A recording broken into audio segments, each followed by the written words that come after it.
Praise the lord. హల్లెలూయా. దేవుడు ఇచ్చిన ఈ అవకాశాన్ని బట్టి దేవాది దేవుడికి మరియు మన పాస్టర్ లమేల్ పాస్టర్ గారికి సంఘ పెద్దలందరికీ కూడా హృదయపూర్వక వందనాలు. నా పేరు విజయ్ పాల్.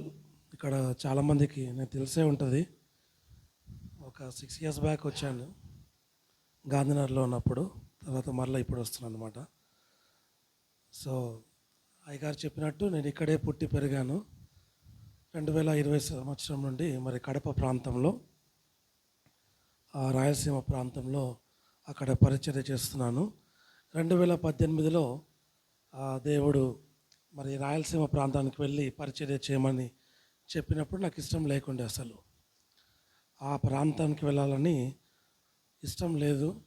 చాలామంది మరి నాకు పైన నాయకులు, ఆత్మీయంగా నడిపిస్తున్న నాయకులు, తర్వాత నేను సింగపూర్ దేశంలో బైబిల్ ట్రైనింగ్ చేసినప్పుడు అక్కడ మాకు ఉన్న టీచర్ కూడా, ప్రొఫెసర్ కూడా ఈ విధంగా ప్రాఫిటిక్ వర్డ్ చెప్పాడన్నమాట. రాయలసీమల ప్రాంతంలో వెళ్ళి పరిచర్య చేయాలని. ఆయన అమెరికాలో ఉంటాడు, ఈజ్ ఎ ఇండియన్, కానీ ఆయన అమెరికాలో సెటిల్ అయ్యాడు. చాలా దేశాల్లో చాలా గొప్పగా వాడబడుతున్న దైవ సేవకులు అనమాట అతను. నాట్ ఓన్లీ ఇన్ చర్చెస్, ఎవరైతే క్రిస్టియన్ బిజినెస్ మ్యాన్ ఉంటారు కదా, వారి మధ్యలో కూడా అతను పరిచయం చేస్తుంటాడు. చాలా గొప్ప వ్యక్తి. అతను అపాయింట్మెంట్ దొరకడమే కష్టం. నాతో మాట్లాడినప్పుడు ఈ మాట ఎప్పుడైతే చెప్పాడో, రాయలసీమలోకి వెళ్ళి అక్కడ పరిచయం చేయమని చెప్పాడో అని చెప్పి ఫోన్ నెంబర్ ఇచ్చాడన్నమాట, టచ్లో ఉండని. అమెరికాలో ఉంటాడు, అంత పెద్ద దైవ సేవకుడు, కానీ ఆ నంబర్ సేవ్ చేసుకున్నా కానీ ఎప్పుడు కూడా అతనితో మాట్లాడలేదు. ఎందుకంటే నాకు ఆ ప్రాంతానికి వెళ్ళి పరిచయం చేయడం ఇష్టం లేదు. ఎందుకంటే అక్కడ మనుషులు, వారి యొక్క ప్రవర్తన, వారి తత్వము, ఇవన్నీ కూడా నాకు నచ్చేది కాదనమాట. కర్నూలు దాకా వెళ్ళి పరిచయం చేశాను, కానీ కడప ప్రాంతం అన్నది నాకు అస్సలు ఇష్టం లేకపోయేది.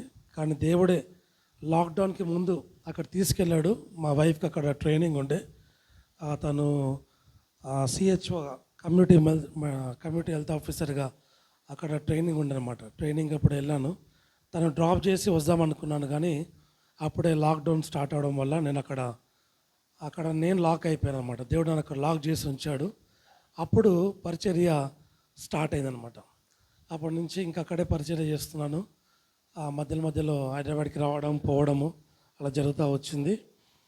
అయితే అయ్యగారు నా గురించి సాక్ష్యం చెప్పినట్టు మరి అనేక ప్రాంతాల్లో వాడబడుతున్నాడని, సువార్థికుడిగా పనిచేస్తున్నాడని అన్ని విషయాలు చెప్పాడన్నమాట.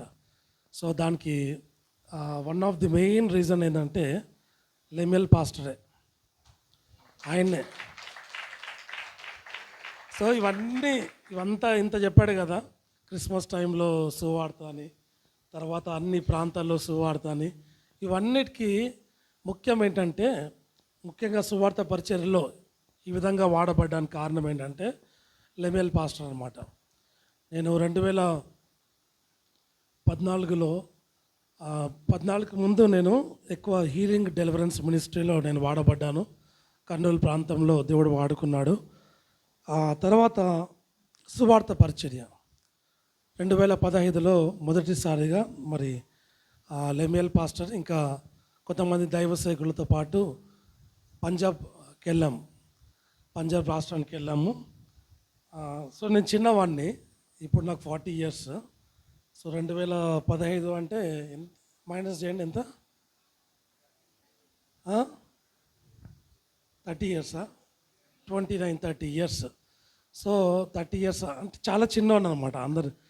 అందరు రిటైర్డ్ పాస్టర్స్ అండ్ కొంతమంది వయసులో పెద్దవాళ్ళు. సో నన్ను ఇంకో బ్రదర్ని తీసుకెళ్ళాడనమాట. సో తీసుకెళ్ళి, నువ్వు సేవకుడు కదా,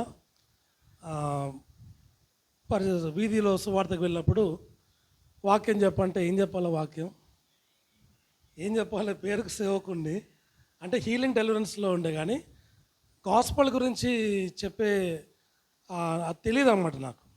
సో అంకుల్ వాళ్ళు సువార్త చెప్పేవాళ్ళు, నేనేమో ఏం చేస్తున్నా అంటే ఇక్కడ మైకి ఇచ్చి చెప్పమంటున్నా అని చెప్పేసి భయపడి ఏం చేస్తున్నా అంటే కరపత్రాలు తీసుకొని బైబిల్ తీసుకెళ్ళి ప్రతి ఇంటింటికి వెళ్ళేవాడిని అనమాట. ఇంటింటికి వెళ్ళి కరపత్రాలు ఇచ్చేవాడిని. తర్వాత బైబిల్ అమ్మేవాడిని అనమాట. 10 రూపాయలకు బైబిల్ అమ్మేవాడిని. ఫ్రీగా ఇస్తే దాని వాల్యూ ఉండదు కాబట్టి 10 రూపీస్కి అమ్మేవాడిని. ఆ విధంగా పంజాబ్ రాష్ట్రంలో మరి దేవుడు అయ్యగారి ద్వారా మరి ఆ ప్రాంతాల్లో పరిచయం చేయించి మరి ఎలా పరిచయం చేయాలి చూస్తేనే కదా నేర్చుకునేది. సువార్త ఎలా ప్రకటించాలో చూస్తేనే మనం నేర్చుకునేది. తర్వాత మరి అయ్యగారు గుర్తుందో లేదో కానీ క్రిస్మస్ టైంలో కూడా మరి గాంధీనగర్ ప్రాంతంలో, గాంధీనగర్, కవాడిగూడ ఈ ఏరియాస్లో అంతా కూడా అంకుల్ వెంబడే నేను కూడా వచ్చానన్నమాట. సో అలా ఆ పరిచర్యలో వాడబడ్డాను. తర్వాత దేవుడు నాకు ఇచ్చిన జ్ఞానమును బట్టి మరి పరిశుద్ధాత్మక సహాయం బట్టి దాన్ని ఏం చేస్తానంటే అలాగైనా కొనసాగనీయకుండా కొంచెం మార్పు అందులో అలా తీసుకొచ్చి మరి అనేక ప్రాంతాల్లో వెళ్ళి అలా వార్త ప్రకటించడము. క్రిస్మస్ టైంలో మరి హైటెక్ సిటీ మరి ట్విన్ సిటీస్ అంతా కూడా తిరిగి పరిచర్య చేశాను అనమాట. తర్వాత గుడ్ ఫ్రైడే అప్పుడు ఎల్ఈడి స్క్రీన్లో ప్యాషన్ ఆఫ్ క్రైస్ట్ మూవీ పెడుతూ మరి అనేక ప్రాంతాల్లో ఆ విధంగా దేవుడు నడిపిస్తూ వచ్చాడనమాట. సో దీన్ని నా వెన్నుకల అంటే ముఖ్యంగా నన్ను ప్రోత్సహించింది పాస్టర్ లెంబియల్ గారు అనమాట. సో అందుని బట్టి దేవుడికి మహిమ కలుగును గాక. మరి ఒక వ్యక్తిని ఇంతలా ప్రభావితం చేస్తే మరి మీరు ప్రతి ఆదివారం ఇక్కడ ఉంటున్న మీరు ఎలా పరిచర్య చేయాలో మీరే ఆలోచన చేయండి కదా. ఒక్కసారి అంటే ఎక్కువ సార్లు నేను వెళ్ళలే కానీ కొన్నిసార్లు మాత్రమే. అలా కొన్నిసార్లు నన్ను తీసుకెళ్ళి అలా పరిచర్యలో మరి ఈ విధంగా పరిచర్య చేయాలని మరి నేర్పించడము, అలా చూసి నేర్చుకోవడము. దానివల్ల మరి ఇన్ని ప్రాంతాల్లో మరి కడప ప్రాంతంలో, కడప జిల్లాలో దాదాపు 70-80 గ్రామాల్లో మేము సువార్త పరిచర్య చేస్తూ వచ్చాము. మరి 11 గ్రామాల్లో ప్రతి ఆదివారము అక్కడ ఆరాధన జరుగుతుంది. మరి 3 స్థలాల్లో మందిరం కట్టబడింది, అంటే గోడలు. ఓకే. సో తక్కిన ప్రాంతాల్లో వీధిలో పరిచర్య చేస్తున్నాము. అక్కడ చర్చెస్ కట్టడానికి అనుమతి లేకపోవడం వల్ల మరి రోడ్డు పైన కొన్నిసార్లు వర్షం పడ్డప్పుడు ఎవరైనా ఇంట్లో వెళ్ళి అలా పరిచర్య చేయడం జరుగుతుంది. మరి ఆ విధంగా దేవుడు వాడుకుంటూ వస్తున్నాడు. మరి అయ్యగారు చెప్పినట్టు మరి పరిశుద్ధంగా మరి ప్రార్థన కూడా చేశారన్నమాట. పరిశుద్ధంగా జీవించాలి, పరిశుద్ధంగా ఉండాలని, మరి నా గురించి కూడా పరిశుద్ధంగా ఉంటాడని. మరి పరిశుద్ధంగా జీవించడం అనేది అంత ఈజీ కాదు, మాటలతో చెప్పేంత అంత ఈజీ కాదు కదా. పరిశుద్ధంగా ఉండమని బైబిల్ చెప్తుంది, పరిశుద్ధంగా ఉండమని చాలా వేరే గ్రంథాలు చెప్తున్నాయి, వేరే మత గ్రంథాలు చెప్తాయి. కానీ పరిశుద్ధంగా జీవించడము సాధ్యమా అంటే అంత ఈజీ కాదు, చాలా కష్టమైన పని కదా. ఈజీగా కదా, చాలా ఇబ్బంది. నేను కూడా చాలా కోరిక ఏంటంటే పరిశుద్ధంగా జీవించాలని ఒక ఆశ నాలో ఉండేదన్నమాట. వాక్యంలోకి వెళ్ళే ముందు అంటే వాక్యము సాక్ష్యం రెండు నేను చెప్తాను, కలిపి చెప్తాను అన్నమాట. So I'm not a preacher. నేను మీకు ఏదో ప్రసంగం చేయడానికి రాలేదు, కొన్ని విషయాలు మీతో పంచుకోవడానికి వచ్చాను అన్నమాట. ప్రాక్టికల్గా మీతో పంచుకోవడానికి వచ్చాను. సో పరిశుద్ధంగా జీవించడం అనేది సాధ్యం కాదు. నేను ఇట్లా ప్రేయర్ మీటింగ్స్కి వెళ్ళినప్పుడు పరిశుద్ధంగా ప్రేయర్ రిక్వెస్ట్ ఏంటంటే I want to lead a holy life, I want to lead a holy life. వాడు ప్రార్థన పాస్టర్ దగ్గరికి వెళ్ళి అయ్యా ప్రార్థన చేయండి అని. ఏ విషయం ప్రార్థన చేయాలంటే అయ్యా నేను పరిశుద్ధంగా జీవించాలని ప్రార్థన చేశాను. అలా నేను ఎక్కడికి వెళ్ళినా కూడా సేవకుల దగ్గర ఆ విధంగా పరిశుద్ధంగా జీవించాలి ప్రభువా, పరిశుద్ధంగా జీవించాలి ఆ పాస్టర్ గారు నా గురించి ప్రార్థన చేయండి చెప్పుకుంటూ అలా ప్రార్థన చేయించుకునేవాడిని. కానీ ఒక చోట ఒక పాస్టర్ ప్రార్థన చేయమంటే చేయలేదు. అతని పేరు శామ్యుయల్ పట్ట, కింగ్స్ టెంపుల్, మీ అందరికి తెలిసి ఉంటుంది. సో అక్కడికి వెళ్ళాను, ఫ్రైడే వెళ్ళేవాడిని. వెళ్ళినప్పుడు మీటింగ్ అయిపోయిన తర్వాత ఒకసారి కలిసాను, ఎప్పుడు కలవలేదు, ఒక్కడేసారి కలిసి pastor please pray for me, I want to lead a holy life అని చెప్పాను అన్నమాట.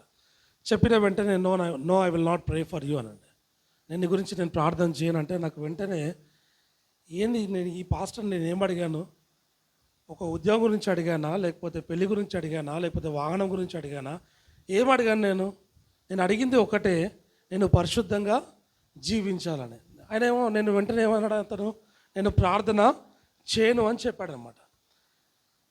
తర్వాత ఏం చెప్పాడంటే నీ చేతిలో ఉన్న బైబిల్ తెరిచి 119వ కీర్తన 9వ వచనం చదవమని చెప్పాడు. 119, 9వ వచనం. యవనస్తులు దేని చేత తమ నడత శుద్ధిపరచుకుందరు? నీ వాక్యమును బట్టి దానిని జాగ్రత్తగా చూసుకున్నట్టు చేతనే కదా. నా పూర్ణ హృదయంతో నేను వెతికి ఉన్నాను, నన్ను నీ ఆజ్ఞలు విడిచి తిరగనీయకము. నీ ఎదుట 11వ వచనం, నీ ఎదుట నేను పాపము చేయకున్నట్లు నా హృదయంలో నీ వాక్యము ఉంచుకొని ఉన్నాను.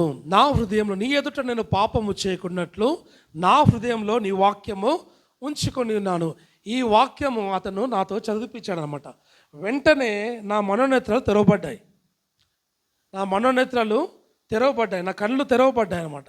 అంటే దేవుడు పరిశుద్ధంగా ఎలా జీవించాలి, నీతిగా ఎలా జీవించాలి, యథార్థంగా ఎలా జీవించాలి అనే విషయాలు పరిశుద్ధ గ్రంథంలో స్పష్టంగా రాయబడి ఉన్నాయి.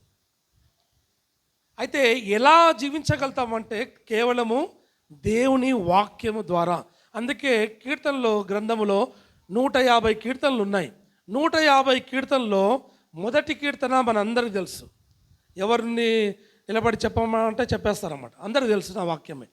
అక్కడ దావీదు క్లియర్గా రాస్తున్నాడు. ఏంటి అంటే, దుష్టుల ఆలోచన చెప్పున నడవక, పాపుల మార్గంలో నిలవక, అపహాసకులు కూర్చున్న చోట కూర్చుండగా, యెహోవా ధర్మశాస్త్రమునందు దీవారాత్రము దాన్ని ధ్యానించేవాడు ధన్యుడు అనమాట. అంటే ప్రాముఖ్యమైన కీర్తన అనమాట. ప్రాముఖ్యమైన చిన్నపిల్లలు సండే స్కూల్ మొదలుకొని మరి వృద్ధాపంలో ఉన్న వారు ప్రతి ఒక్కరికి కంఠస్థం ఉన్న వాక్యము ఈ వాక్యం అనమాట.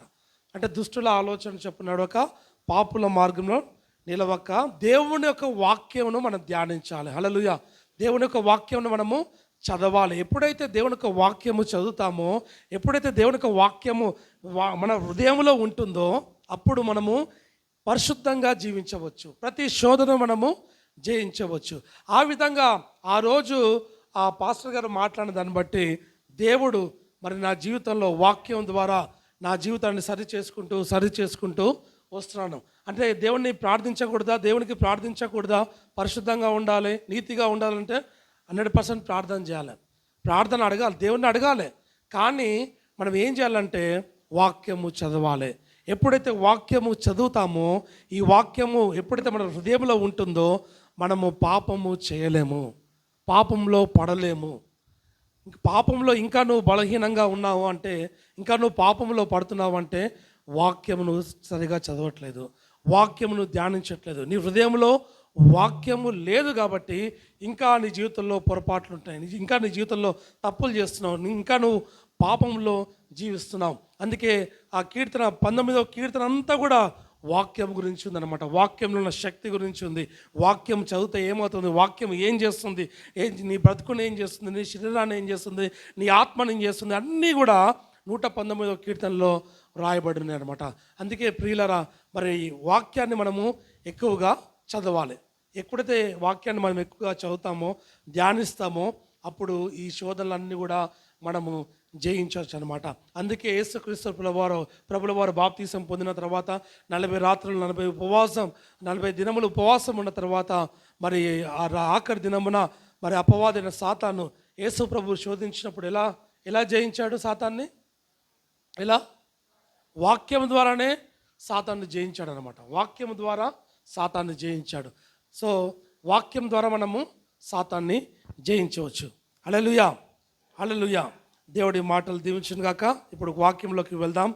సో ఆ విధంగా మరి అయ్యగారు చెప్పినట్టు పరిశుద్ధంగా ఎలా జీవించగలుగుతున్నాం అంటే, ఇది ఒక్క రోజులో అయ్యేది కాదు. ప్రతి దినము వాక్యము చదవడం ద్వారా. రోమన్స్ 8:19.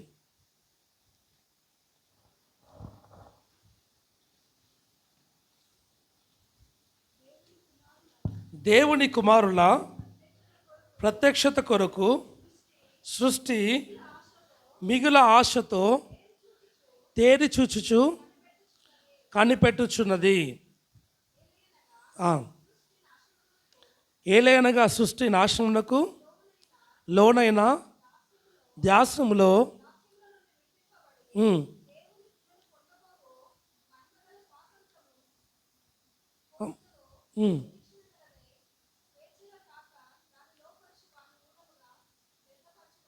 Yeah, thank you.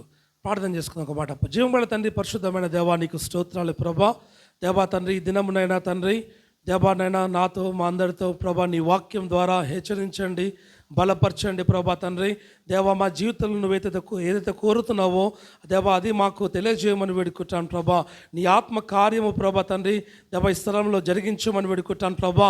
దేవా తండ్రి నిన్ను ఆరాధించడానికి వచ్చిన ప్రభా నీ బిడ్డలు దేవా తండ్రి ఆసక్తితో ప్రభా శ్రద్ధగా వాక్యం వింటకు సాయించండి, నిద్ర మత్తును తొలగించండి.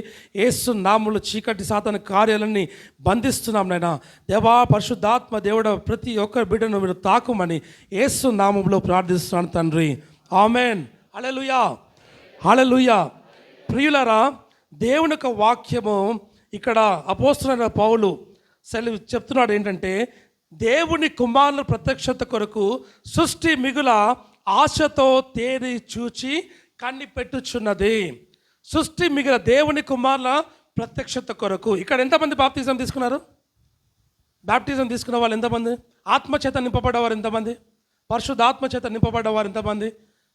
ఆత్మచేత నింపబడ్డవారు అందరు ఆత్మచేత నింపబడ్డారు కదా. ఆత్మచేత నింపబడ్డ దానికి ఒక సైన్ ఏంటంటే టంగ్స్లో ప్రేయర్ చేయడం. ఒకవేళ టంగ్స్లో ప్రేయర్ చేయలేకపోయినా అంటే అప్పుడు ఏమనుకుంటారు అంటే, నేను భాష మాట్లాడతలేను కాబట్టి ఇంకా నేను ఆత్మతో నింపబడలేదు అనుకుంటాం. కానీ దేవునికి వాక్యం సెలవుస్తుంది, పరిశుద్ధాత్మ వల్లనే మనము యేసుక్రీస్తు దేవుడని మనం నమ్ముచున్నాం.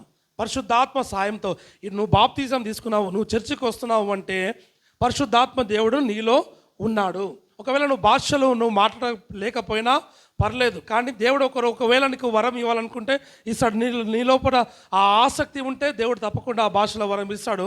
కానీ దేవుడిని నమ్మిన ప్రతి బిడ్డ, బాప్తిజం తీసుకున్న ప్రతి బిడ్డ, యేసు ప్రభుని నమ్మిన ప్రతి బిడ్డ ఆత్మచేత నింపబడ్డారన్నమాట. పరిశుద్ధాత్మ దేవుడు వారిలో ఉన్నాడు.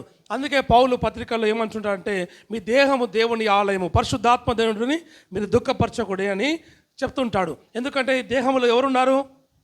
దేవుడు ఉన్నాడు, పరిశుద్ధాత్మ దేవుడు ఉన్నాడు. పరిశుద్ధాత్మని దుఃఖపరచకూడదు, పరిశుద్ధాత్మని ఆర్పకూడదు అని పౌలు చెప్తుంటాడు అనమాట. అయితే ప్రియులరా, దేవుని ఆత్మ మీలో ఉన్నది. క్రైస్తవులను మనము ప్రతి ఒక్క బిడ్డలో దేవుని యొక్క ఆత్మ ఉన్నది, పరిశుద్ధాత్మ దేవుడు ఉన్నాడనమాట. అందుకే పౌలు ఏమంటున్నాడంటే, దేవుని కుమారుల ప్రత్యక్షత కొరకు సృష్టి మిగుల ఆశతో తేరి చూచు కనిపెట్టుచున్నది. బైబిల్ చెప్తుంది, the manifestation of Sons of God.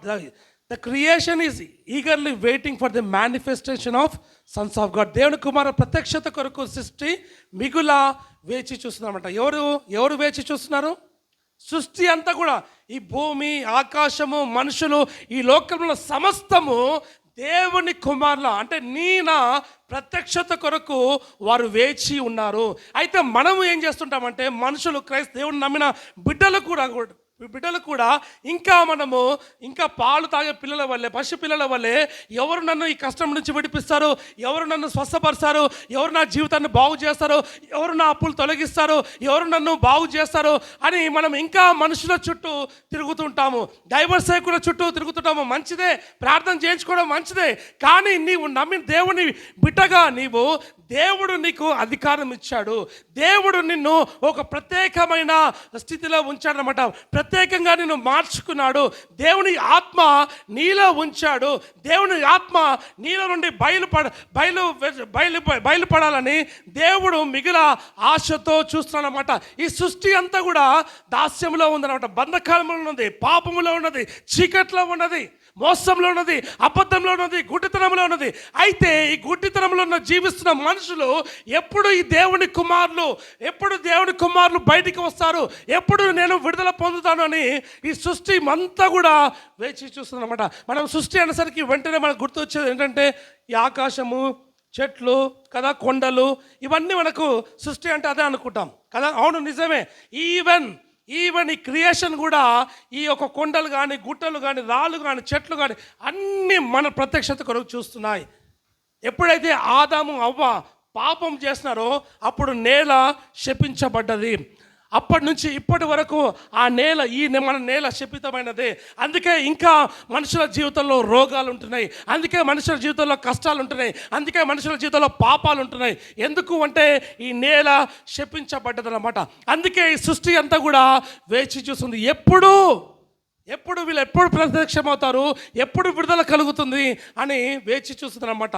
మనుషులు గుడితనంలో ఉండి అన్యజనులు తెలియక సృష్టికర్తన దేవుణ్ణి పూజించకుండా ఎవరిని పూజిస్తారు? సృష్టిని పూజిస్తున్నారు కదా. సూర్యుడిని మొక్కుతున్నారు, చంద్రుడిని మొక్కుతారు, చెట్లను మొక్కుతున్నారు, రాళ్ళను మొక్కుతారు. వాళ్ళ ఫీలింగ్ ఎట్లుంటుంది చెప్పండి? దేవుని మాటకు సమస్తం లోపడుతుంది కదా.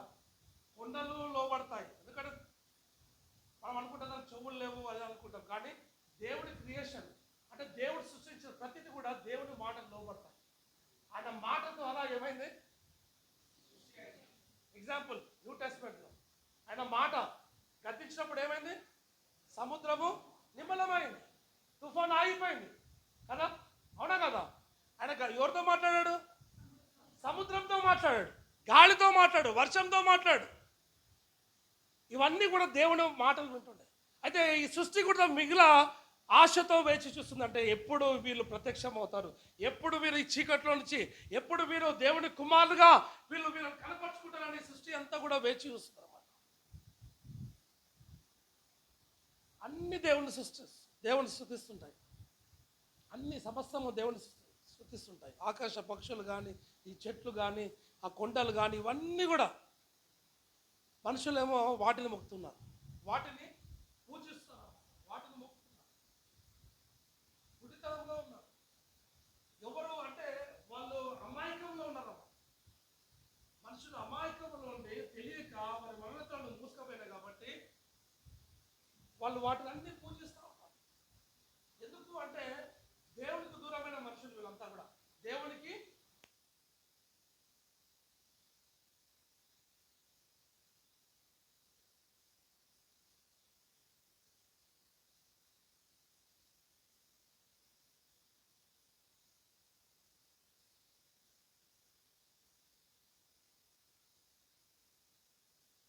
హల్లెలూయా. దేవుడు నన్ను నిలబెట్టి వాడుకోవాలని ఆశపడుతున్నాడు ప్రియులారా. కానీ మనం ఏం చేస్తుంటామంటే ఎక్కడ ఇంకా మనము పాపంలోనే బ్రతుకుతుంటాం, పాపంలోనే జీవిస్తుంటాం. అందుకే మన లోపల ఆ ధైర్యం రాదు, సువార్త చెప్పాలనే ధైర్యం రాదు, వాక్యం చెప్పాలనే ధైర్యం రాదు. ఎందుకు? నా జీవితం సరిగా లేదు కదా, నా బ్రతుకు బాగాలేదు కదా, నా కుటుంబ పరిస్థితులు బాగాలేవు కదా అని ఇక్కడే మనం లిమిట్ అయిపోతుంటాం. మనము లిమిట్ చేసుకుంటాం, తక్కువ చేసుకుంటాం. కానీ దేవుడు ఎలా చూస్తున్నాడు? దేవుడు ఎలా చూస్తున్నాడు? తన కుమారునిగా చూస్తున్నాడు, తన కుమార్తెలుగా చూస్తున్నాడు. అందుకే ఎఫెసియన్స్ 5:1-2లో బీ ఇమిటేటర్స్ ఆఫ్ క్రైస్ట్ అని ఉంటుంది. ఎఫెసియన్లకు రాసిన పత్రిక 5వ అధ్యాయము 1-2 వర్షాల్లో. కావున మీరు ప్రియులైన పిల్లల వలె దేవుని పోలి నడుచుకున్నాడు. తర్వాత అక్కడ ప్రేమ గురించి రాయబడి ఉంటుంది. మీరు ప్రియులైన పిల్లల వలె ఎవరిని పోలి మనం నడుచుకోవాలి? దేవుణ్ణి పోలి నడుచుకోవాలి. దేవుడు అంటే ఎవరు? యేసు.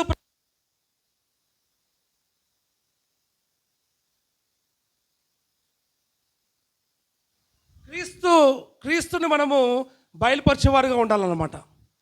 క్రీస్తుని మనము వెంబడించేవారుగా ఉండాలి. క్రీస్తు ఎలాగైతే శిష్యులు మొదటిగా క్రైస్తవులను ఎలా పిలువబడ్డారు? యేసు ప్రభు చేసిన కార్యములు వారు చేస్తున్నది చూసి అప్పుడు అన్నారన్నమాట, they are Christians, you are Christ, you are children of Christ అనమాట. సో దేవుడు చేసిన పనులు మనం చేయాలి. ఏంటి? మొట్టమొదటిగా ఏంటి అంటే పరిశుద్ధంగా జీవించాలి. నేను పరిశుద్ధుని కనుక మీరు పరిశుద్ధులై ఉండడం అంటాడు కదా. పరిశుద్ధంగా జీవించాలి. పరిశుద్ధంగా జీవించాలంటే ఎలా? వాక్యం ద్వారా, వాక్యము చదవడం వల్ల మనం పరిశుద్ధంగా జీవించవచ్చు. ఇది ఎక్కడన్నా దేవుడు శక్తి రావాలా మీదికి వెళ్ళి అంటే కాదు. దేవుడే సడన్గా వచ్చేసి నేను ఆత్మచేత నింపి పవర్ శక్తితో నింపి నీ లోపల ఉన్న చీకటిని అంతా తొలగించాలంటే కాదు. ఇది ఎలా అంటే పరిశుద్ధాత్మతో నింపబడిన వ్యక్తులు కూడా ఇంకా పాపం చేస్తుంటారు. భాషలు మాట్లాడే వాళ్ళు కూడా పాపం చేస్తుంటారు, తప్పులు చేస్తుంటారు. ఇది ఎప్పుడు ఉండేదే. జీవితకాలం అంతా కూడా ఏదో ఒక బలహీనత ఉండేదే. కానీ ఈ బలహీనతను బట్టి మనం ఆగిపోకూడదు.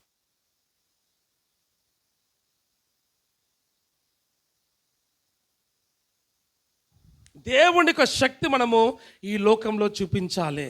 ఈ లోకంలో చూపించాలి. చీకట్లో ఉండే మనుషులు ఎంత ఇబ్బందులు పడుతున్నారు, రకరకాల రోగాల చేత బాధపడుతున్నారు. రోగాలకు కొన్నిసార్లు ఆ మందే ఉండదు, మెడిసినే ఉండదు, ట్రీట్మెంటే ఉండదు, ఇబ్బందుల్లో ఉంటున్నారు మనుషులు. మేము హాస్పిటల్ విజిట్స్కి వెళ్తుంటాం, క్యాన్సర్ హాస్పిటల్, కొంతమంది ఇంకా ఎయిడ్స్ వాళ్ళని దర్శిస్తుంటాం అనమాట. సో భయంకరమైన రోగం. వీరందరినీ కూడా ఎవరు విడిపించాలి? నేనే అని చెప్పండి. నేనే చెప్పండి, చేయి చూపించండి. నేనే విడిపించాలి. ఎవరైతే పాపములు, అంధేకులు, యవనస్తులు సూసైడ్ చేసుకుంటున్నారు, ఎగ్జామ్లో ఫెయిల్ అయితే చనిపోతున్నారు, ఉద్యోగం రాకపోతే చనిపోతున్నారు, మానసిక రోగాలతో మనుషులు చనిపోతున్నారు, కుటుంబంలో శాంతి లేక, సమాధానం లేక మనుషులు చనిపోతున్నారు. వీరందరినీ ఎవరు విడిపించాలి? యేసు ప్రభు మళ్ళా రావాలంటే కాదు, నీవే లేవాలి. నువ్వు కూర్చున్న స్థితిలో నుండి, నువ్వు పడుకున్న స్థితిలో నుండి నువ్వు లేవాలి.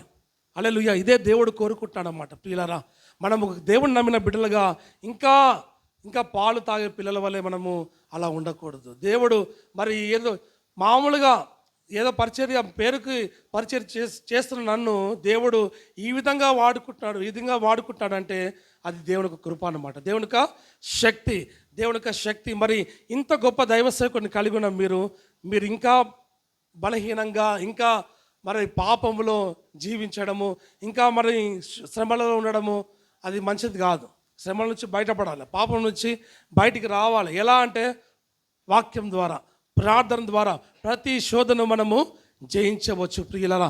అందుకే ఇక్కడ దేవుని ఇక్కడ రాయబడి ఉన్నది, ఏలనగా సృష్టి నాశనమునకు లోనైన దాస్యముల నుండి విడిపింపబడి దేవుని పిల్లలు పొందబో మహిమగల స్వాతంత్రము పొందునని నిరీక్షణ గలదై స్వేచ్ఛగా కాక దానిని లోపర్చువాని మూలంగా వ్యర్థపరచబడెను.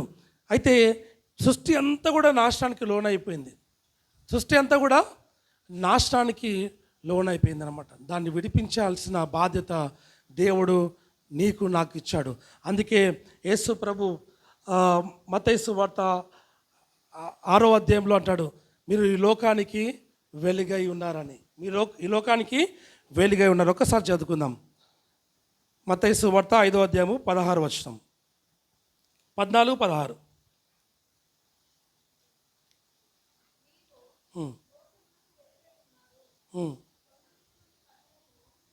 చాలా 16 చదవండి అమ్మా.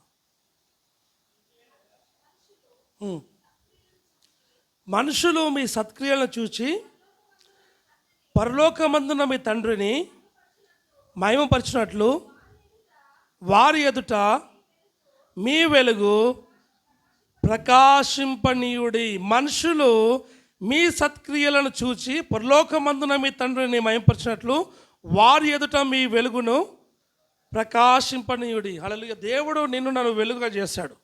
వెలుగుగా చేసి మీరు లోకంలో ప్రకాశించండి అంటే మనం ఇంకా చీకట్లో ఉన్నాం, ఇంకా పాపంలో జీవిస్తున్నాం. బైబిల్ చదవడానికి మనసు పుట్టదు, ప్రార్థన చేయడానికి మనసు పుట్టదు. ప్రతి ఆదివారము పాస్టర్ చెప్పిన వాక్యం చదవండి, ప్రార్థన చేసుకోండి, కుటుంబార్థన చేసుకోండి అంటే మనకు చేత కాదు. అన్ని పనులు చేసుకుంటాం, ఎంత దూరమైన ప్రయాణం చేస్తాం, ఎంతసేపు అయినా సెల్ ఫోన్ వాడతాం, సెల్ ఫోన్ చూస్తాం, రీళ్లు చూస్తాం, గంటలు గడిచిపోతుంటాయి.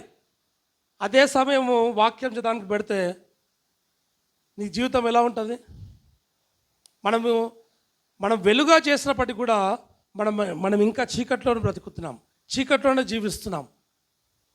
దేవునితో సమయం గడపము. మొదట్లో ఉన్న ఆసక్తి ఉండదు. బాప్తిజం తీసుకున్నప్పుడు బైబిల్ చదవడము, ప్రార్థన చేయడము, ఈ ఉన్న ఆసక్తి మరలా కనబడదు అన్నమాట.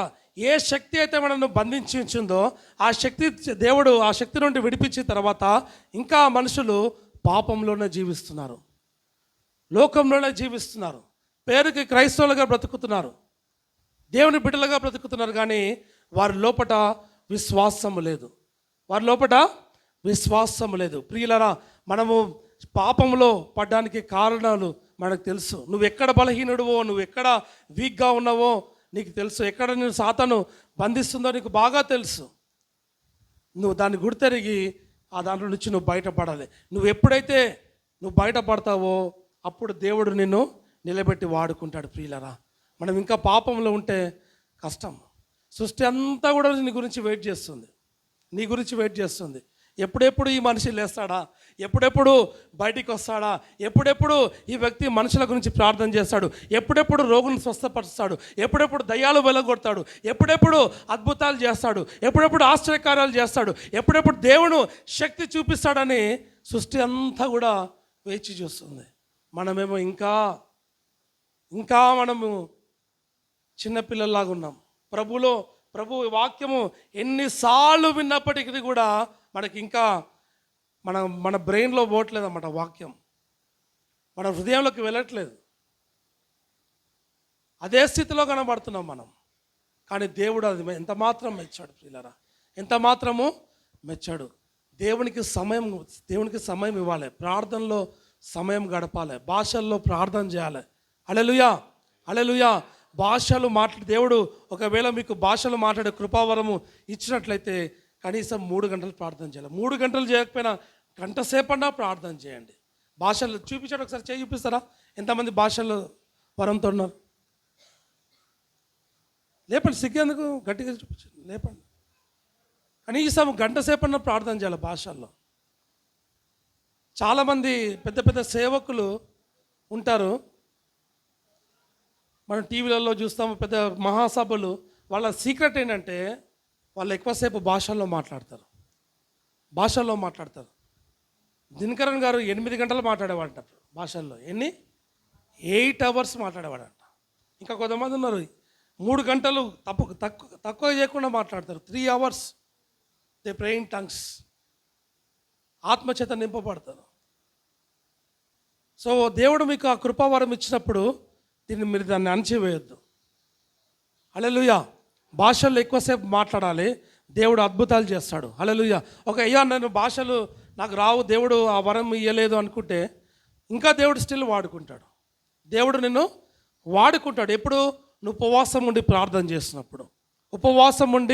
ప్రార్థన చేసినప్పుడు అద్భుతాలు దేవుడు నీ ద్వారా జరిగించుకుంటాడు ప్రియులరా. అయితే ప్రియులరా, మరి ఎందుకు ఈ కడప ప్రాంతంలో వేరే వేరే ప్రాంతాల్లో దేవుడు వాడుకుంటూ వస్తాడంటే అక్కడున్న మనుషులు చాలా మొండి ప్రజలు, ఎవరికి వినరు. దేవుడు మాటలు వాక్యం అంటే కూడా పట్టించుకోరు. దేవుడు అక్కడ ఎలా వాడుకుంటాడంటే, ఫస్ట్ ఒక గ్రామానికి వెళ్ళాను, ఒక ఊరికి వెళ్ళాను. అక్కడ చాలామంది ఉన్నారన్నమాట. ఒక తల్లి తీసుకొని వచ్చింది కుమార్తెను. ఆ కుమార్తె వయసు అప్పుడు 35 సంవత్సరాలు, పెద్ద ఆమెనే. సో వాళ్ళ తల్లి తీసుకొని వచ్చింది, ముసలామె. తీసుకొచ్చి చూస్తే ఏంటి అంటే ఇక్కడ తలకు ఆపరేషన్ అయింది, ఇక్కడ ఒకసారి ఆపరేషన్ అయింది, ఇక్కడ ఒకసారి ఆపరేషన్ అయింది. స్టేపుల్ పిన్స్ కొట్టున్నాయి అన్నమాట, పెద్ద పెద్ద పిన్స్ కొట్టున్నాయి తలంతా. చూసినప్పుడు బాధ అనిపించింది.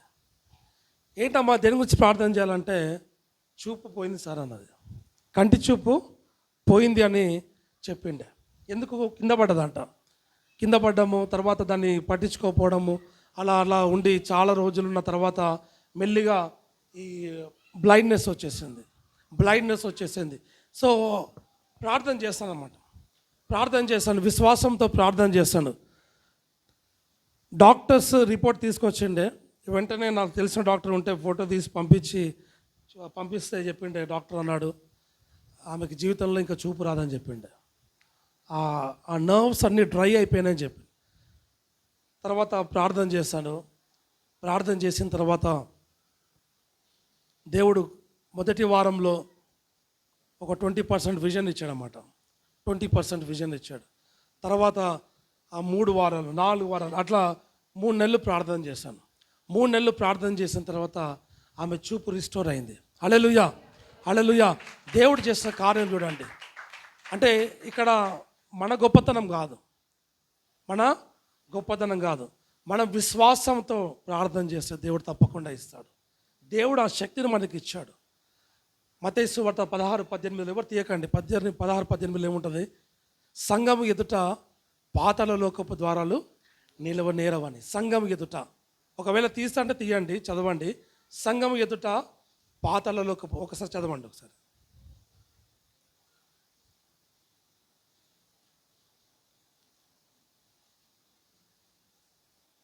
16, 18, 19.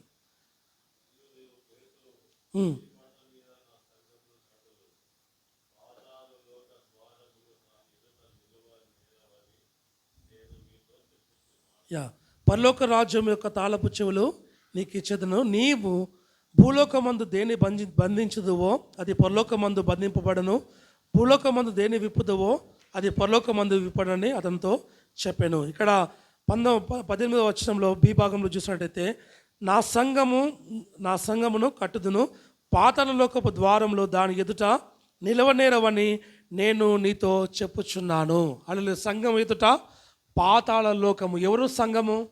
సంఘము ఎవరు? మనమే. నేనేం చెప్పండి, ఆ సంఘము నేనే. ఆ సంఘము నేనే. మన సంఘం అంటే చర్చెస్ అనుకుంటాం, అక్కడొక చర్చు, ఇక్కడికొక చర్చు, ఏది పెద్ద చర్చు అది అనుకుంటాం చర్చ్ అని. కాదు, we are the church, we are the body of Christ. నీవు నేను దేవుని మందిరమై ఉన్నాం, దేవుని సంఘం మనము. ఆ సంఘం ఎదుట, మందిరం ఎదుట ఏంటి? పాతాళ లోకపు ద్వారాలు నిలవనేరవు. అంటే ఎటువంటి అపవాది శక్తులైనా, సాతాను శక్తులైనా అవి సంఘం ఎదుట నిలబడలేవు అనమాట. ఎందుకు? దేవుడు మనకి ఏ అధికారం ఇచ్చాడు? మనం ఏదైతే బంధిస్తామో, భూమి మీద ఏదైతే బంధిస్తామో అది పరలోకమందు బంధింపబడును, ఏదైతే విప్పుతామో అది విప్పబడును. అంటే దేవుడు అంత అధికారము సంఘానికి ఇచ్చాడు, అంత శక్తిని దేవుడు మనకిచ్చాడు. ఆ అధికారాన్ని మనం వాడుకోవట్లేదు, ఆ శక్తిని మనం వాడుకోవట్లేదు, మనం ఇంకా తక్కువ చేసుకుంటున్నాం. దేవుడు అధికారం ఇచ్చాడు, ఆ అధికారంతో ప్రార్థన చేస్తున్నాను. యేసు క్రీస్తు నామములో ఈమెకు చూపు వచ్చును గాక. ఇదే ప్రార్థన, అంతే. యేసు నామములో ఆ నరాలకి జీవము వచ్చును గాక అని అలా పలుకుతూ ప్రార్థన చేస్తున్నప్పుడు దేవుడు అద్భుత రీతిగా ఆమెకు చూపును అనుగ్రహించినాడు అన్నమాట. ఆ సాక్ష్యం ముందు రికార్డ్ చేసి పెట్టుకున్న వీడియో అద్భుతంగా దేవుడు వాడుకున్నాడు. అలా అనేక ప్రాంతాల్లో, అనేక గ్రామాల్లో అనేకులు దేవుడు స్వస్థపరుస్తూ వచ్చాడు. అనేకులు, ఒక మనిషి ఇంకా చచ్చిపోతారని బయట వేసినారు, ఇంటి బయట వేసేస్తున్నారు, పెట్టేస్తారు, ఇంట్లో చావకూడదని బయట ఏమంటారు ఓపెన్ స్పేస్లో పెట్టారు, మంచం మీద పడేసినారు అన్నమాట. ఆ మనిషి పలుకుతలేడు, ఏం చేస్తలేడు. వెళ్ళి ప్రార్థన చేస్తున్నాను, గద్దించినాను, సాతాన్ని గద్దించినాను, సాతాన్ని బంధించినాం. అప్పుడు అద్భుత రీతిగా ఆయన 3 వారాల్లో కోలుకున్నాడు. 3 వారాలు. అప్పుడు అనుకుంటే దేవుడు వెంటనే స్వస్థపరచవచ్చు, కానీ దేవుని టైమింగ్ ఉంటుంది. కొన్నిసార్లు రక్తస్రావం స్త్రీకి 12 సంవత్సరాలు పట్టింది స్వస్థత పొందడానికి. 38 సంవత్సరాల నుండి పక్షవాతంతో దేవుడు, ఆయన టైమింగ్ ఉంటుంది. అయ్యో వెంటనే జరగాలని లేదు, దేవుడు అనుకుంటే వెంటనే చేస్తాడు, లేదు అంటే సమయం తీసుకొని చేస్తాడు. అలా దేవుడు ఆ వ్యక్తి ఆ లివర్ సిరాసిస్ అంటే లివర్ పాడైపోయింది అనమాట, తాగడం వల్ల లివర్ పాడైపోయింది. డాక్టర్స్ డిక్లేర్ చేస్తాడు ఈజ్ గోయింగ్ టు డై అని. కానీ ప్రార్థన చేసినప్పుడు ఏమైందంటే ఆ వ్యక్తి స్వస్థపరచబడ్డాడు. హల్లెలూయా. ఆ పడుకొని ఉన్నాడు, నూనె రాసి ప్రార్థన చేసినాము, వెళ్ళిపోయినాము. మరలా ఒక వారం తర్వాత వచ్చినాము, లేచి కూర్చొని ఉన్నాడు అనమాట. మరలా వచ్చి ప్రార్థన చేసినాము, రోడ్డు మీద తిరుగుతున్నాడు. హల్లెలూయా. దేవుడు ఏముంది నాలో ఉన్న శక్తి ఉందంటే ఏం లేదు. ఆయన అధికారం మనం వాడాలి, యేసు నామం వాడాలి. హల్లెలూయా. యేసు నామము వాడాలి, యేసు నామంలో శక్తి ఉన్నది. ఒక వచనం చూపిస్తాను, మీకా గ్రంథము 4:5. ఎవరు ఫస్ట్ తీస్తారు చూద్దాం. కొంచెం కష్టమైనదే కదా. సకల జనులు తమ దేవతల నామము స్మరించుచు నడుచుకుందరు. మనమైతే మన దేవుడైన యెహోవా నామమును ఎల్లప్పుడూ స్మరించుకుందాము. అందులో మన దేవ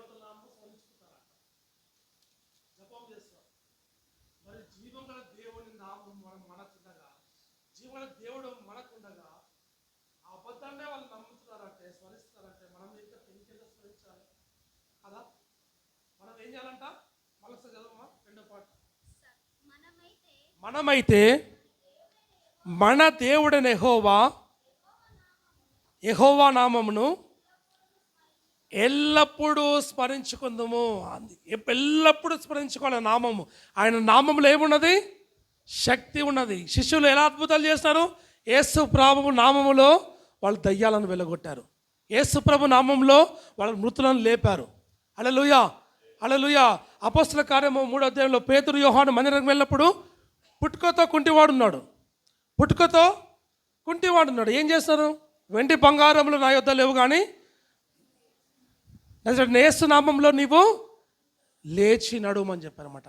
ఎక్కడున్నది శక్తి? ఎక్కడ? యేసు నామము. యేసు నామంలో శక్తి ఉన్నది. ఆ నామాన్ని మనం ఎల్లప్పుడూ స్మరించుకోవాలి. ఎల్లప్పుడూ మనము ఆ నామాన్ని వాడాలి. మనం ఇప్పుడు పోలీసు వాడు ఉంటాడు, ట్రాఫిక్ పోలీసు ఉంటాడు, ఉండేది ఒక్కడే కానీ అతను వేసుకున్న యూనిఫామ్ని బట్టి అటు ఒక 30 కార్లు ఉంటాయి, ఇటు ఒక 30 కార్లు ఉంటాయి, ఇటు బైక్స్ ఉంటాయి, అందరూ భయపడతారు అతనికి. ఎందుకు? యూనిఫామ్ వేసుకున్నాడు కాబట్టి. ఆయన బండి ఆపగలుగుతాడా? ఏదన్నా పట్టుకొని ఏదైనా కారు ఆపగలుగుతాడా? చేతోటి ఇట్లా కారు ఇట్లా ఆపేయగలుగుతాడా? ఆపేయలేడు. బండిని ఆపగలుగుతాడా అంటే ఆపేయలేరు. ఒకవేళ పరిగెత్తి పట్టుకోవాలన్నా, మన ఒక పోలీస్ అయిన యూట్యూబ్లో చూసిన ఒక పోలీస్ అయినా పరిగెత్తుకుంటూ పట్టుకున్నాడు అన్నమాట. చేయి ఇరిగిపోయింది. అంటే అక్కడ మన శక్తిలో, మన బలంలో లేదు పవర్. ఎక్కడ ఉంది పవరు? ఆ పోలీస్ అనేది యూనిఫామ్లో ఉన్నది. మనకెక్కడ ఉంది పవరు? యేసులో ఉందన్నమాట. యేసు ప్రభు నామంలోనే శక్తి ఉన్నది. ఆ నామము వాడుతూ మనం ఏం చేయాలంటే మనుషులను బంధకాల నుంచి విడిపించాలి. హల్లెలూయా. ఒకవేళ నువ్వే బంధకంలో ఉన్నావా, నీకు నీవే ప్రవచించుకోవాలి, నీకు నువ్వే మాట్లాడుకోవాలి. ఒకవేళ ఇంకా నీలోపల రోగం ఉన్నదా, వ్యాధి ఉన్నదా, యేసు నామంలో నాలో ఉన్న రోగమా పో అని చెప్పాలి, నాలో ఉన్న వ్యాధి పో అని చెప్పాలి. ప్రతి వ్యాధి, ప్రతి రోగము అపవాది సంబంధమైనదే. ప్రతి సమస్య అపవాది సంబంధమైనదే. దీన్ని మనం ఏం చేయాలి? మనము బంధించాలి, వాడిని తరిమివేయాలి, వాడిని గద్దించాలి, ఆ రోగంతో మాట్లాడాలి మనము. ఎజెకియెలు గ్రంథం 37వ అధ్యాయంలో మనకు తెలుసు, నరపుత్రుడా ప్రవచించి వీరితో మాట్లాడమంటే భయపడ్డాడు. అంటే నా వల్ల కాదు ప్రభా, నీకే తెలియను, నేను ఏం చేయలేను అన్నాడు కదా. కానీ ప్రవచించమన్నాడు. ప్రవచించినప్పుడు దేవునికి శక్తి విడుదలైంది. హల్లెలూయా. దేవునికి శక్తి విడుదలైనది. ఈ ప్రవచించడము ఎజెకియెలు గ్రంథంలోనే ఉన్నదా అంటే కాదు. 1 తెస్సలోనికీయులకు రాసిన పత్రిక 5వ అధ్యాయము ముగిచ్చేస్తా, ఎక్కువ సమయం తీసుకోను. 1 Thessalonians chapter 5:21. ఆత్మను ఆర్పకుడి, ప్రవచించటను నిర్లక్ష్యము చేయకుడి. ఆత్మను ఆర్పకుడి, ప్రవచించటను నిర్లక్ష్యము చేయకుడి.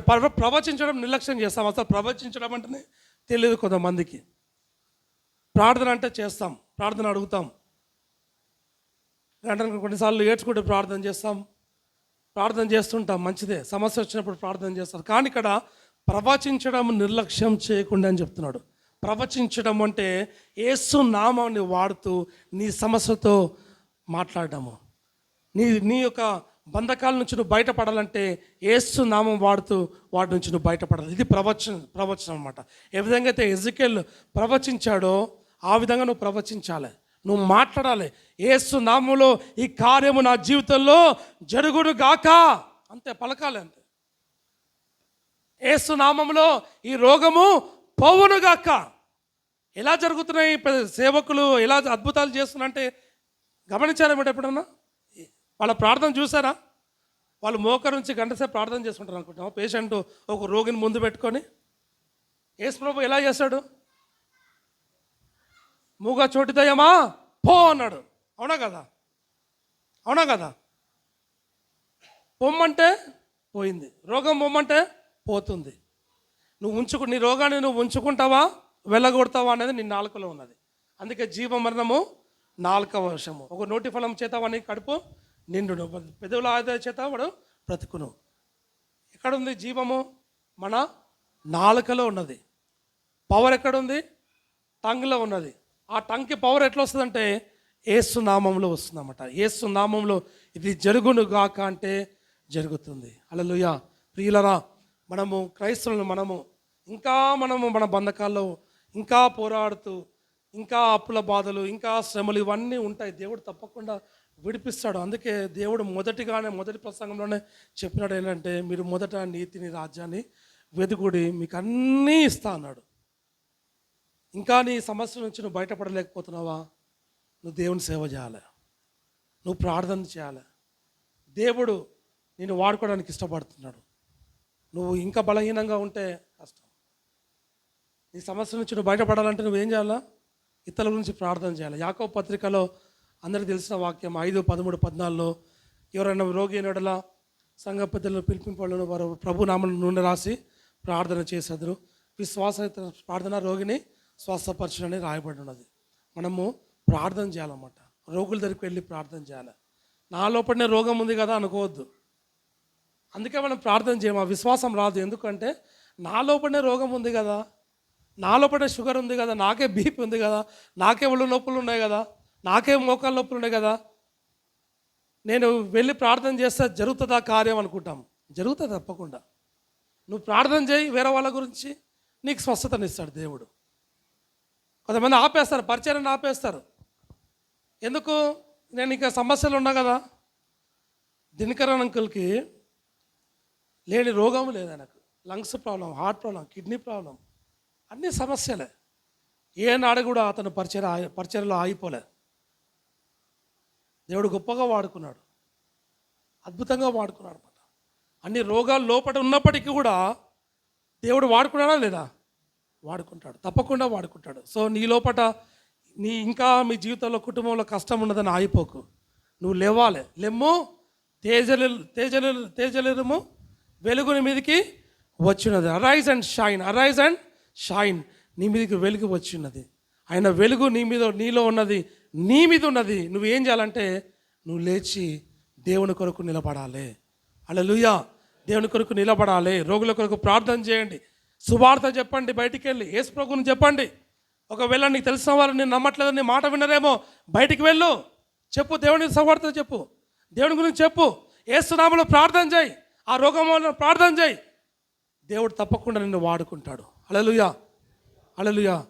ప్రియులరా, మన సమయం వ్యర్థం చేయకూడదు. మనము చాలా భయంకరమైన రోజుల్లో ఉన్నాం, చెడ్డ దినాల్లో ఉన్నాము. మన సమయాన్ని మనం వ్యర్థం చేయకూడదు. మన సమయం సాతాను దొంగిలిస్తుంటాడు అనమాట. సాతాను దొంగిలిస్తుంటాడు, ఆ సమయాన్ని దొంగిలిస్తుంటాడు, ధనమును దొంగిలిస్తుంటాడు. ಮತ್ತೆ యోహాను సువార్త 10:10 ఉంది, దొంగతనం చేయటకు, నాశనం చేయటకు తప్ప మరి దేనికి రాడని. సమయాన్ని దొంగిలిస్తున్నాడు సాతాను, మన సంతోషాన్ని దొంగిలిస్తున్నాడు, మనకున్న శక్తిని దొంగిలిస్తున్నాడు. ఎక్కువ సమయము ప్రార్థనలో గడపాలి, వాక్యము చదవాలి, దేవుని ఆత్మచేత నింపబడాలి.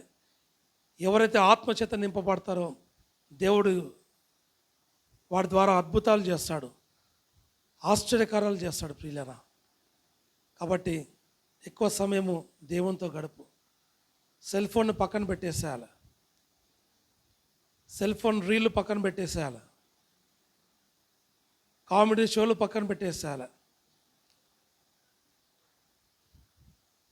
బైబిల్కి ఎక్కువ ఇంపార్టెన్స్ ఇవ్వాలి. ఒకప్పుడు నువ్వు పడుకునేటప్పుడు, నిద్రపోయేటప్పుడు బైబిల్ చదువుకొని పడుకుంటుండే, ప్రార్థన చేసుకొని పడుకుంటుండే. కానీ ఈరోజు నువ్వు ఎలా పడుకుంటున్నావు? నిద్రపోయే ముందు ఏం చూస్తున్నావు? నువ్వు బైబిల్ చదువుతున్నావా, సెల్ ఫోన్ చూస్తున్నావా? ప్రార్థన చేసి పడుకుంటున్నావా, సెల్ ఫోన్ చూస్తూ పడుకుంటున్నావా? ఒకవేళ నీవు ఆ బలహీనత నీకుంటే ప్రమాదంలో పడే అవకాశం ఉంది. ప్రియులారా, దేవుడు నీతో సూటిగా మాట్లాడుతున్నాడు. అన్న, అక్క, తమ్ముడు, చెల్లి, దేవుడు నీతో మాట్లాడడానికి ఇష్టపడుతున్నాడు. దేవుడు తన స్వరాన్ని నీకు వినిపించడానికి ఇష్టపడుతున్నాడు. దేవుడు నిన్ను వాడుకోవడానికి ఇష్టపడుతున్నాడు. కానీ నీకు నీవే బలహీనపరుచుకుంటున్నావు, నీకు నీవే దేవునికి దూరం అవుతున్నావు. దేవుడు ఎప్పుడు ఏనాడు దూరం అవ్వట్లేదు, నీకు నువ్వే దేవునికి దూరం అవుతున్నావు. దేవునికి సమయం ఇవ్వకుండా మనుషులకు ఇస్తున్నావు సమయము. దేవునికి సమయం ఇవ్వకుండా వీడియోలకు, రీళ్ళకు ఇస్తున్నావు సమయము. దేవుడు మాట్లాడుతున్నాడు ఈరోజు. ఒకవేళ నీవు నీ జీవితాన్ని మార్చుకోపోతే, బ్రతుకును మార్చుకోపోతే, రానున్న దినాల్లో భయంకరమైన శ్రమలు, కష్టాలు ఉంటాయి, శోధనలు ఉంటాయి. ఇప్పుడున్న పరిస్థితులు ఉండవు. ఇప్పటికే నువ్వు తట్టుకోలేకపోతున్నావు, ఈ శోధనలు తట్టుకోలేకపోతున్నావు, ఈ శ్రమలు తట్టుకోలేకపోతున్నావు. రానున్న దినాల్లో భయంకరమైన శ్రమలు రాబోతున్నాయి, ఇబ్బందులు రాబోతున్నాయి. వాటిని జయించాలంటే నువ్వు ప్రభు నామమును కలిగి ఉండాలి, ప్రభు నీతో ఉండాలి, ప్రభు నీలో ఉండాలి, ప్రభుతో నువ్వు సహవాసం చేయాలి. ఎక్కువ సమయం సెల్ ఫోన్ చూస్తూ చూస్తూ చూస్తూ కళ్ళు పోగొట్టుకున్న వాళ్ళు ఎంతోమంది ఉన్నారు. ఐ హాస్పిటల్కి వెళ్ళి పరిచయం చేస్తుంటాం. అక్కడ కొన్ని రోగాలు, ఎందుకంటే సెల్ ఫోన్ వల్ల రోగాలు. చిన్నపిల్లలు గేమ్స్, పెద్దవాళ్ళు సీరియళ్ళు, కామెడీ షోలు, రీళ్ళు, యూట్యూబ్, ఫేస్బుక్, ఇన్స్టాగ్రామ్ మానుకోలేకపోతున్నావు. అక్క, తమ్ముడు, చెల్లి, బైబిల్ చదువు. నీకు సెల్ ఫోన్కి నువ్వు దూరంగా ఉండాలని ప్రయత్నం చేస్తున్నావా? బైబిల్ చదువు, వాక్యాన్ని చదువు. దేవుడు తప్పకుండా నీకు సాయం చేస్తాడు. దేవుడు తప్పకుండా సాయం చేస్తాడు. దేవుడు నిన్ను వాడుకోవాలనుకుంటున్నాడు. దేవుడు నీకు ఆ శక్తి ఇచ్చాడు. అనేక మార్లు దేవుడు చూపిస్తున్నాడు. పరిశుద్ధాత్మ దేవుడు చూపిస్తున్నాడు. దేవుని సేవకై దేవుడు నిన్ను పిలుచుకున్నాడు. ఆయన పిలుపుని నిర్లక్ష్యం చేస్తున్నావు. ఎన్నో మార్లు దేవుడు పిలిచాడు, వచ్చి సేవ చేయి, నా నామను ప్రకటించు అంటే ఇంకా నువ్వు ఇంట్లోనే కూర్చున్నావు. దేవుడిని సుటిగా మాట్లాడుతున్నాడు. నువ్వు ఇంట్లో కూర్చోవడం వల్ల నీకు సమస్యలు ఎక్కువవుతున్నాయి, అప్పులు ఎక్కువవుతున్నాయి. యేసు నామంలో దేవుడిని లేపబోతున్నాడు. Sister, God is going to raise you up. God is going to raise you up. God is going to raise you up. God is going to raise you up. దేవుడు నిన్ను పిలుస్తున్నాడు. దేవుడిని పిలుపు కలిగి ఉన్నావు నీవు. దేవుడు నిన్ను పిలిచాడు, ఆయన కూడా పిలుపు నిర్లక్ష్యం చేస్తున్నావు. Thank you Lord Jesus. Holy Spirit God, పరిశుద్ధాత్మ దేవుడా, రికంటరబా షికతురలరమందరబా రికందరబా ఓ రికదరబా షతరియలరబా జికతురియలరబా హోలీ స్పిరిట్ రికోటి రిబైషతురియలరబా తరమంతరబా.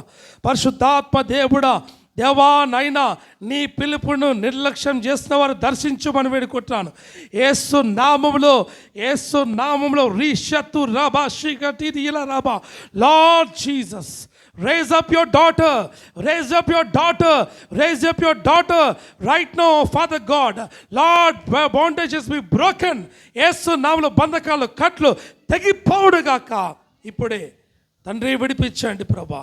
దేవాని దాసురాల్ని నిలబెట్టి మీరు వాడుకోవడమని వేడుకుంటాను ప్రభా. ఓ థ్యాంక్ యూ జీసస్. రికారాబా షాంటారా కటరియా ఓ రికాటురియా లరాబా షక్కతురియా. ఇక్కడున్న ఒక వ్యక్తిని చూపిస్తాడు దేవుడు. నీ లెఫ్ట్ పార్ట్ అంతా కూడా బలహీనమైపోయింది. అది యేసు నామములో నీకు స్వస్థత కలుగుతున్నది. God is healing you.